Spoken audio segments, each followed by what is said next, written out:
বাংলাদেশের সচিবালয়ে ভয়াবহ আগুন। ঢাকার সেগুনবাগিচা এলাকায় যে ভবনে আগুন লাগে সেখানে বাংলাদেশ সরকারের বিভিন্ন মন্ত্রকের দফতর রয়েছে। বুধবার রাতে সেখানে আগুন লাগে। প্রায় 6 ঘন্টার চেষ্টার পর বৃহস্পতিবার সকালে ওই আগুন নিয়ন্ত্রণে আনা যায়। কি কারণে আগুন লেগেছে, কত ক্ষতি হয়েছে তা এখন অবধি জানা যায়নি। তবে সচিবালয়ের 7 নম্বর ভবনে আগুন নেভানোর সময় জলের পাইপ দিয়ে রাস্তা পার হতে গিয়ে গাড়ির ধাক্কায় এক দমকল কর্মীর মৃত্যু হয়। কথা বলবো, রাজীব চক্রবর্তী রয়েছেন টেলিফোনের প্রতিনিধি। রাজীব, কিভাবে আগুন লাগলো সে বিষয়ে এখন অবধি কিছু জানা যাচ্ছে না। নিছকই দুর্ঘটনা নাকি নাশকতা, এই যাবতীয় প্রশ্নগুলো উঠতে শুরু করেছে।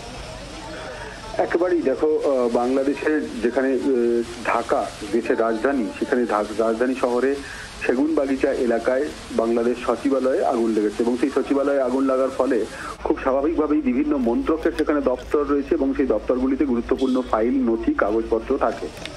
প্রায় গতকাল রাত 1:52 থেকে প্রায় 6 থেকে 7 ঘন্টা সময় লাগে আগুন নিয়ন্ত্রণে আনতে এবং বহু কিছু কাগজপত্র পুড়ে নষ্ট হয়েছে, কিন্তু এখনো পর্যন্ত সরকারের তরফ থেকে ক্ষয়ক্ষতির পরিমাণের হিসেব করা যায়নি এবং সেই ক্ষতির হিসেব তাকে স্পষ্ট করে জানানো যাচ্ছে না। কিন্তু একটা বিষয় উঠে আসছে, তা হলো এই আগুন লাগার কারণ কি। এখানে কিছু ষড়যন্ত্র, কিছু কনস্পিরেসির কথা উঠে আসছে। প্রথমত বলা হচ্ছে যে শেখ হাসিনা সরকারের বিরুদ্ধে, দুর্নীতির বিরুদ্ধে যেহেতু তদন্ত শুরু করেছে এই বর্তমান যে তদারকি সরকার, সেই অন্তর্বর্তী বা তদারকি সরকার যে তদন্ত করছে সেগুলি ঢাকা ক্ষেত্রেই এবং সেগুলি থেকে পড়াতেই এই আগুন লাগানো হয়েছে কনস্পিরেসি।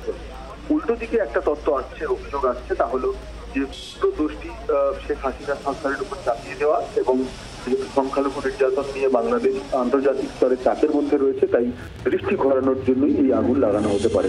তবে প্রকৃতই আগুন লাগানো হয়েছে নাকি একটি আগুন কোনো কারণে লেগে গিয়েছে, সেই বিষয়টি তদন্ত করার জন্য 3টি তদন্ত কমিশন গঠন করেছে বাংলাদেশ সরকার এবং বাংলাদেশের এই আগুন লাগা, সচিবালয়ের আগুন লাগার ঘটনায় এক দমকল কর্মীর সেখানে গাড়ি চাপা পড়ে মৃত্যু হয়েছে আগুন নেভানোর সময় এবং এই ঘটনায় পুরোপুরি একেবারে চক্রান্তের বিষয়টি কিন্তু উড়িয়ে দিচ্ছে না বাংলাদেশ সরকার। ধন্যবাদ রাজীব। বাংলার আওয়াজ, বাঙালির আবেগ, জি 24 ঘন্টা।